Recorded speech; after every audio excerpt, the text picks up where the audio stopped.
Pulpit Show, and I am Robert Gatewood, your host. We are here every Friday at 10:30 a.m. bringing you the good of marketing gospel. We're not saving souls, we're saving businesses, saving jobs, saving our community. Now, if I happen to save a soul along the way, don't hold that against me. We'll just call that icing on the cake. Now, the mission at Marketing Pulpit Show is to build strong businesses in our community so that we can put our people to work. And we do that with business development, job creation, and service. So if you ever find yourself in a business crossroads and not sure which way to turn, just turn on the Marketing Pulpit Show because we're on a mission. The show is broadcast live from the illustrious. Everybody, welcome one and all. I'm Robert Gatewood. I am a business developer by trade.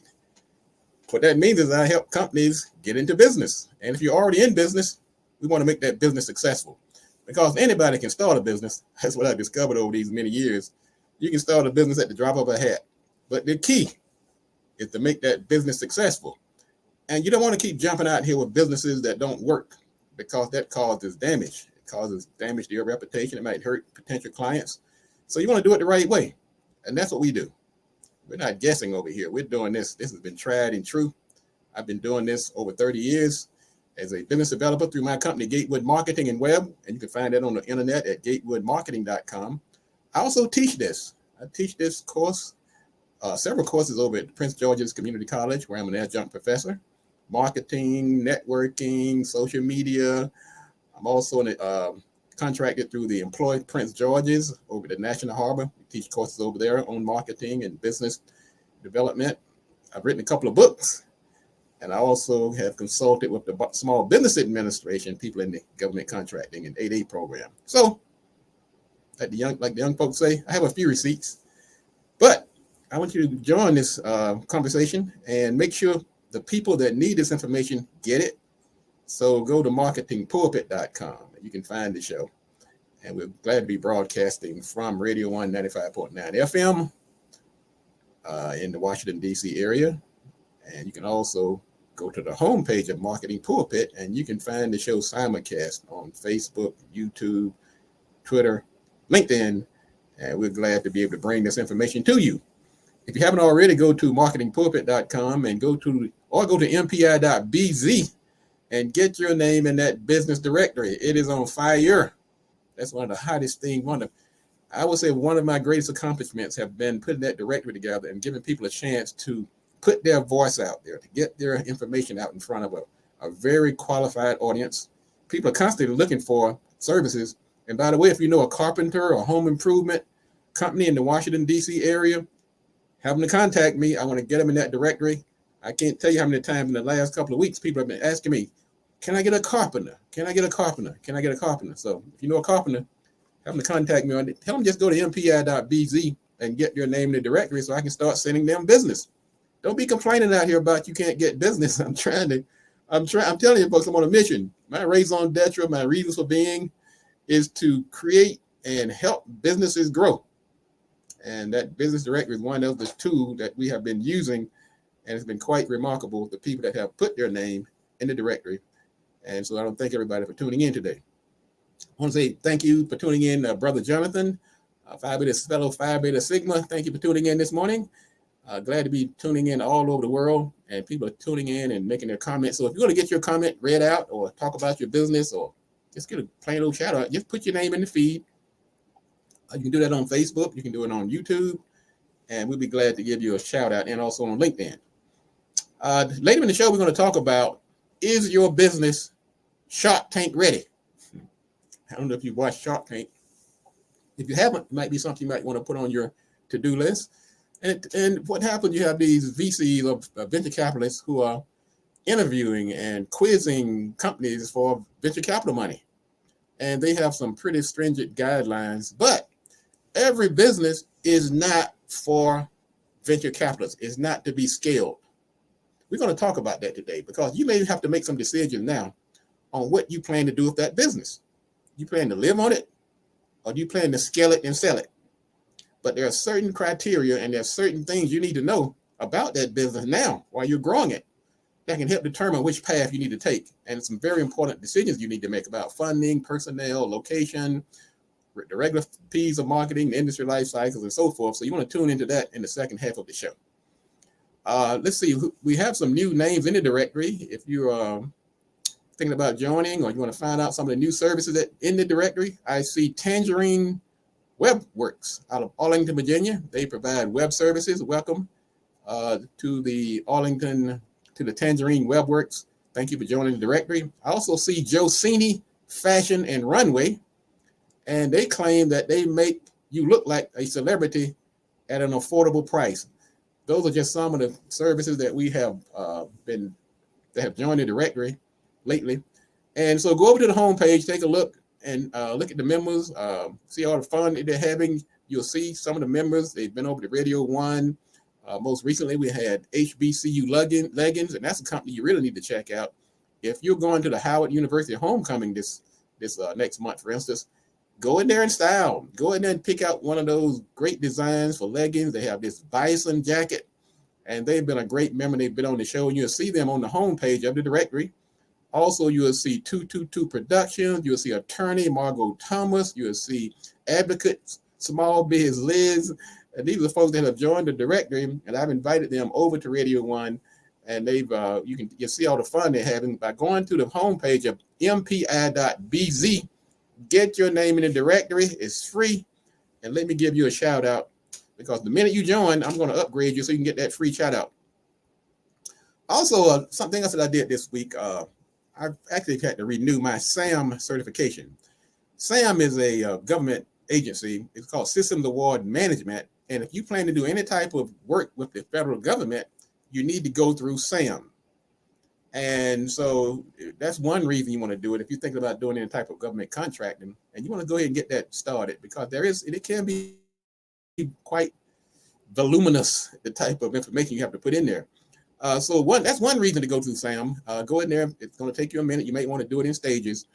But another reason I do it, because I am into building my brand. Because getting it through SAMs can be quite exhaustive. But when you're done, you've really gotten a stamp of approval from the federal government.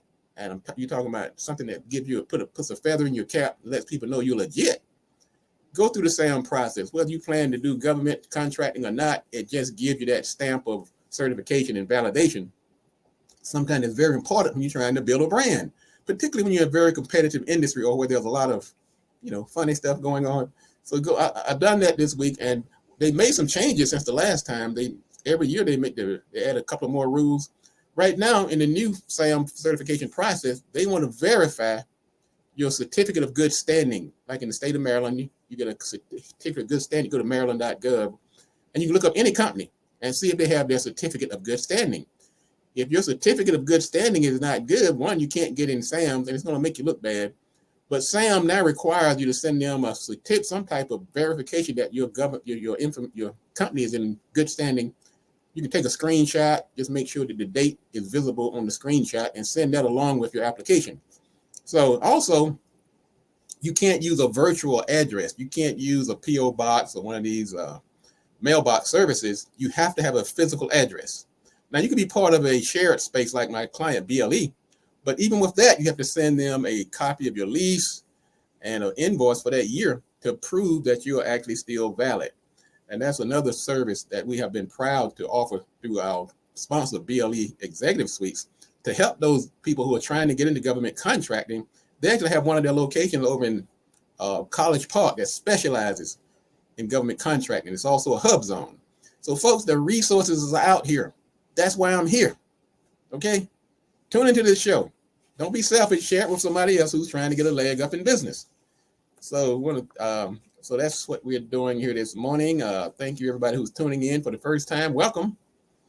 And to all of my regular listeners, like Brother Brown, one of the greatest plumbers in town, welcome. And just put your name in the feed, and we'll give you a hot shout out. I see people are tuning in from Facebook. I see people are tuning in from YouTube, and they're all over the world. I see the numbers, but I won't know who you are until you put a comment into the feed. You and let people know you're in business. I'm here to help you. I'm here to help. It's like the old saying. Don't complain about business or lack thereof. What's that saying? Why curse the darkness? Light a candle And that's what we're doing here on the Marketing Pulpit Show. We are lighting candles for business owners. Let's talk about a few items in the news before we get into our topic of the day in the second half of the show. Now, here's something that it's not so much as a news item, but it's something that's being talked about a lot. This work from home and doing this remote work, hybrid, of course, as a result of the recent pandemic, which is still starting to have a resurgence. But don't make any major life decisions based on the assumption that your company will allow you to work from home forever. These companies are just as fickle as they can be. One minute they say, well, everybody can work from home, relax, same work, just different location. But then their competitors or other companies in their industry decide, well, we're going to make everybody come back to work, like Google and Tesla and all these other companies. All of a sudden, your company is starting to give you the side eye, like, all right, Gatewood, we didn't tell you to move down to Florida. Because think about it. If you're working from home, you could be living in Timbuktu because all you need is a computer and an internet access. But if that company decides that they're going to start requiring their workers to come back to work, and you packed up like the Beverly Hillbillies going to Beverly, and now you're in a tough spot. So make sure before you make those major decisions, like sometimes people decide, well, I'm going to marry now because I can move over here where my spouse is living. You better check with that company. You better go ask some questions. And in some cases, you might want to get it in writing because it can be a disruptor if that information is not right. The screenwriters are back to work. And what they've done, so technology is always in the news. It's more in the news now than ever. But what they've asked is that there's AI. They have a clause in the contract about how AI is going to affect their business. Things like if you're going to use AI, you got to find the writer that did the writing and acknowledge them and reward them. So this AI thing is going to be discussed for many. It's going to be in the news quite a bit now. Amazon has been sued by the Federal Trade Commission in 17 states for monopolistic practices. And I tell you, boy, I use Amazon probably twice this week. I wonder how anybody else can make money online now. Because Amazon, if you get that Prime, you can order like 5 things in one day and not even pay a delivery fee. It is so easy. But what that is doing is hurting competition. So the FTC in 17 states are trying to rein them in. Another technology thing that's going on is this facial recognition. I rang the bell about this about 2 or 3 years ago. Like I must have this crystal ball right because I keep calling these things before they happen. Well, this black guy out of Jefferson Parish, Louisiana, is suing this sheriff's office because they accuse him of a crime in a state where he didn't even live because the facial recognition said, we got you on camera. I guess they're saying we all look alike. I tell you what, folks, let's do this. Let's take a break. This is the Marketing Pulpit Show. I'm Robert Gatewood, your host, and we are here every Friday at 10:30 a.m. We're going to take a quick break. When we come back, we're going to talk about, is your business shark ready? This is the Marketing Pulpit. We'll be back in a moment.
I'm Amina, the founder and CEO of HBCU Leggings.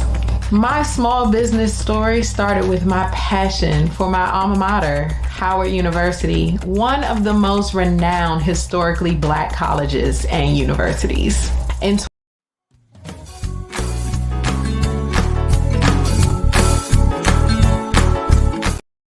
We are back. This is the Marketing Pulpit Show. I'm Robert Gatewood, your host.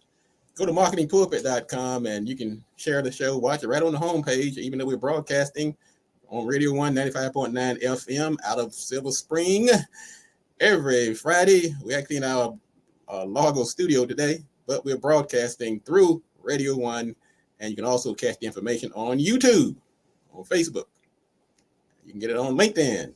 You can also get it on Twitter, which is now called X.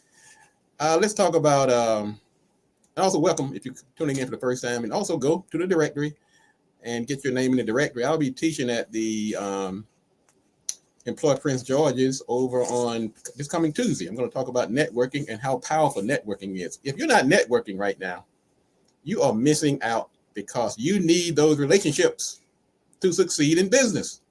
Full stop. This is not debatable. Okay, we're not going to talk about this, ladies and gentlemen. Get out here and make those relationships because you need more than just customer acquisition to succeed in business. You need all of the stakeholders, contractors, employees, suppliers, vendors, partners, funders, government agencies, community, nonprofits. And the best way to do that is to get out there and rub shoulders as a networker. And we're going to be talking about that at the Employ Prince George's coming up on Tuesday. So you can go to marketingpulpit.com and find out more and how to register.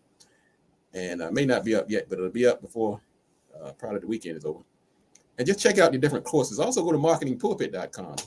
On the main website, I have all the courses I'm going to teach over in the right panel. And I have them lined all the way up to December. So thank you again. And let's talk about scaling your business. If you watch Shark Tank, you've seen Mr. Wonderful and with the guy from Fubu, Damon, and the lady Lori, and the lady that does the real estate, and the guy, the Mark Cuban guy. These guys have a pocket full of money, and they're ready to spend that money on the right business. But that business has to be scalable. Now, most of us, when we start a business, we're not thinking about scalability. A lot of times we left our jobs, we're trying to make some money to pay that rent, get the baby some milk, put some rims on the car, whatever it is. We're not thinking about scalability. But maybe some of you should. And some of you, you're thinking scalability, but you don't have a scalable company. Okay. Now, maybe you have a business, what some people call a lifestyle company. And that's really most companies, probably under the sound of my voice. That means you can make a lot of money. You can hire people. You can set up multiple locations. But the business does not meet the scalability model.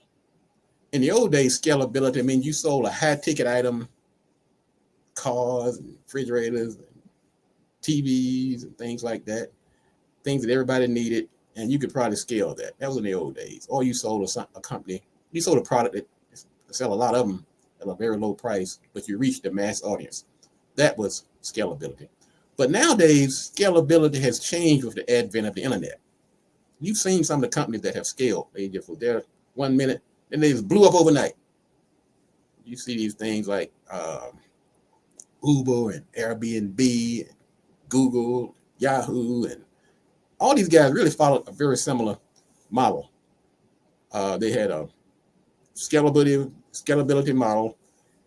They had to go out and get some VC money, venture capitalist money, and many of them took it to an IPO. And so, but think about your business. And this is important, ladies and gentlemen, because I get these questions on the day-to-day basis. They say, look, I'm going to take my company over to Shark Tank. Well, let's talk about this for a minute. First of all, do you want to do that? Because when you become a scalable company and you start getting venture capitalists involved, you're probably going to lose full control of your company. You may have some control, but when they start putting their money in, believe me, they want to pull the levers.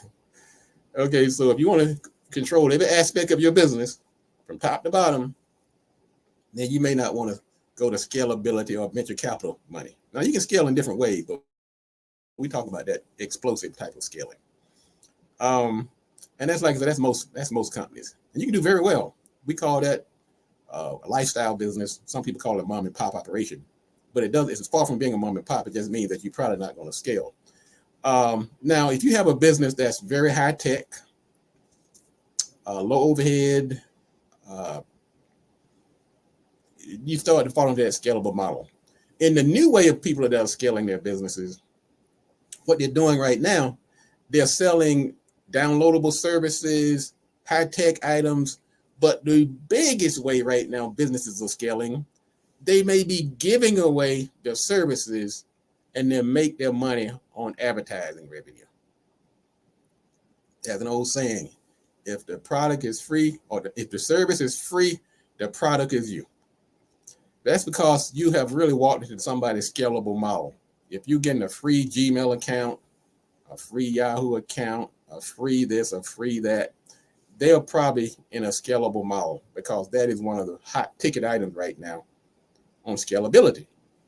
Google, you get into that ecosystem, it's almost impossible to get out. They thought this thing through up one side and down the other.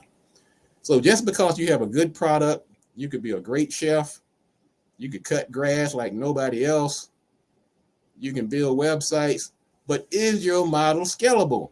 And the other question is, do you want it to be? So these are some questions you got to have with yourself, with your stakeholders, the people that are depending on you. In some cases, you may even put it out to your clients. Do you want this business to scale, and what way are you going to do it?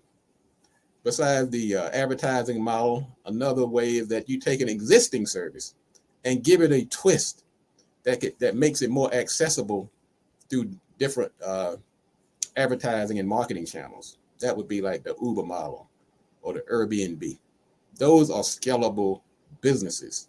If you're doing something like handyman services, if you're doing something like a restaurant, it's going to be very hard to get those companies to scale, but you can still make a ton of money. So don't take the scalable route if you plan to remain a lifestyle type business, because there are different types of metrics that are important when it comes to funding, when it comes to cost per acquisition, when it comes to the lifetime value. And these are some of the questions, if you ever watch Shark Tank, these guys are like a script. They're like a robot. They ask the same questions as everybody. Hey, how much does it cost to make this product? How much money you make last year? What's your advertising cost? What's your lifetime value? They're asking for a reason, because certain answers speak to scalability. Okay, so let's put a bow on this. Now, if you are doing a high-tech item, if you're doing a business that you might scale, you need to be concerned about funding. You need to find a Chalk. Maybe not Damon, or is that the name of the guy? Chalk Tank, Fubu guy. Damon. It might not be Mark Cuban or Lori. But if you have a business that you plan to scale, you need some funding. Let me tell you why. Because business ideas have a shelf life. Yeah, I said it. You cannot sit on that idea forever. It's either going to become obsolescent, it's going to face obsolescence, become obsolete, or somebody's sitting back and watching. And they just got their money, their pocket is on fire, just waiting on you to slip so they can jump in there and take that idea and run with it. That's another reason, if you have a good idea that's scalable, you have to scale, and you have to scale at the right time. You cannot sit on it. You can't be bootstrapping and robbing Peter to pay Paul and taking money off your part-time Uber job and say, I'm gonna make this work over time. No, you won't. If you don't take that idea and scale it in the next 6 months or so, it may not be, that option may not be available to you. Somebody's just gonna come along and take that. So let's wrap this up. First question, do you want to scale in the first place? Well, let's tap before that. Do you have a scalable business? And certain businesses are just going to be difficult to scale. So don't be expecting somebody to come along with a deep pocket and invest in it. It's just not going to happen. Venture capitalists are very narrow focused. They put their money on businesses that they can get their money back in a short period of time. They don't have 20 years that it takes to build a lifestyle type business or a mom and pop operation. So that's the first thing. Do you have a scalable business? The second thing is, do you want to scale in the first place? If you do, you need to start making certain decisions. And I can't give you all of them today because we're going to talk about a short show today. and also once you decide to scale, how to go about it. So that's going to wrap it up for today. So ask yourself these questions. If you need help, call me. Go to my website. I have a button on gatewoodmarketing.com. We'll give anybody 15 minutes free of consultation. And boy, the phone have been hot lately. Also, thank you, Idea Gear, for your comments. Gerald Brown, thank you for your comments. And everybody else who's been tuning in today. And we'll be back next week. And go ahead and get that free consultation. Also, get in the business directory. Don't mess around with that. Here's something that you don't have that won't really cost you a penny right off the bat. We do have some plans that get you on the air in our interviews and websites, on our social media platforms. We are here to help you grow this business, and we're glad to do it because it's part of my mission. All right, so that's going to wrap it up for today. And I want to thank everybody for tuning in today. We'll be back next week. We're going to be have an exciting guest next week to be announced. And if you want to be successful, you have to remember these 3 things also. Do the right thing, do it at the right time, and you have to do it right. And while you're thinking about it, don't think on it too long. Let's get out here and get to work. This is the Marketing Pulpit. Go to marketingpulpit.com and get your name on our roster so we can actually start pumping people over to your service. And thank you again for tuning in today. We'll see you next week. Do the right thing, do it at the right time, and you have to do it right. Enough talk. We're out of here. Let's get to work.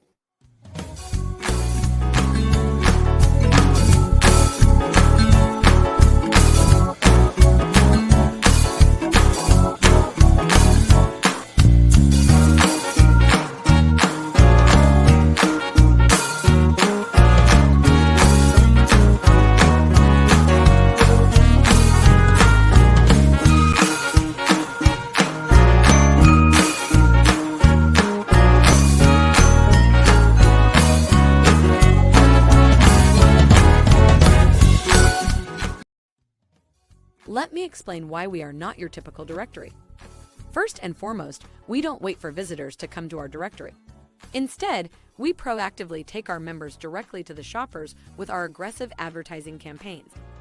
For instance, we broadcast our own radio show on Radio 1WOL 95.9 FM, on which we constantly promote the directory and its members. In addition to that, we advertise our directory on Facebook, YouTube, Twitter, and LinkedIn. We also feature our members on individual social media posts. And we invite our members into our studio to tell their exciting story to thousands of potential buyers. So if you're looking for an affordable and effective way to build your brand, find new customers, and grow your organization, do what hundreds of others have done. Join the Marketing Pulpit directory at mpi.bz and get featured on the internet and on the air. Thank you for joining, and happy selling.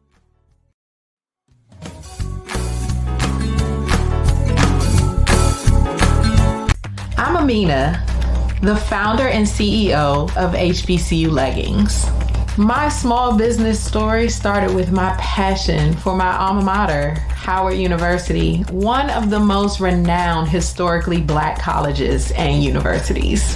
In 2020, I was given the opportunity to organize a t-shirt fundraiser for Howard alumni, and in just 2 weeks, we successfully raised and donated $17,000 to Howard University. That experience inspired me to extend my support to all HBCUs. Obtaining a license to create collegiate apparel was the first significant obstacle I had to surmount. And now, HBCU Leggings has licenses with 8 HBCUs, with several more on the horizon. Apart from creating exquisite apparel, HBCU Leggings is also committed to raising awareness about the extraordinary contributions of HBCUs. The business disseminates information through blog posts, social media content, and e-newsletters.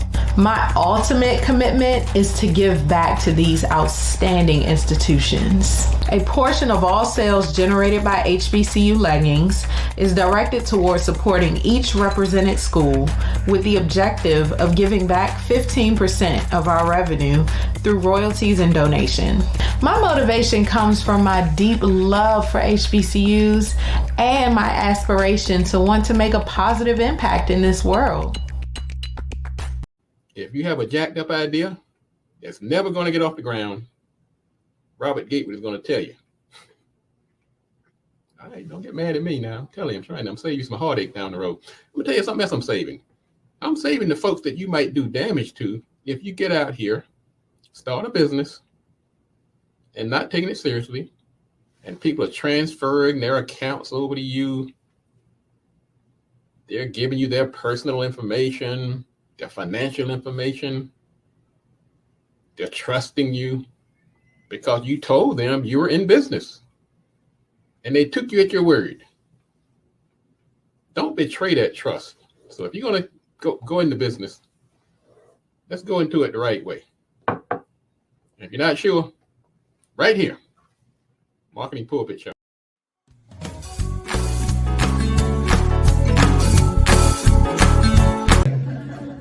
Hey, my dad was a business owner though. I got this start when my dad was I was probably about 8 years old. He was a sharecropper. And he finally got a small business going under the Johnson administration. And he gave me some sound advice. He said, son, never criticize a man or woman until you walk a mile in their shoes. Pretty good advice, right? Oh, yes. So of course, in my young voice, I said, Dad, why should I not criticize a man until I walk a mile in his shoes? He said, one, if they don't take criticism very well, you got a mile head start, and you have his shoes.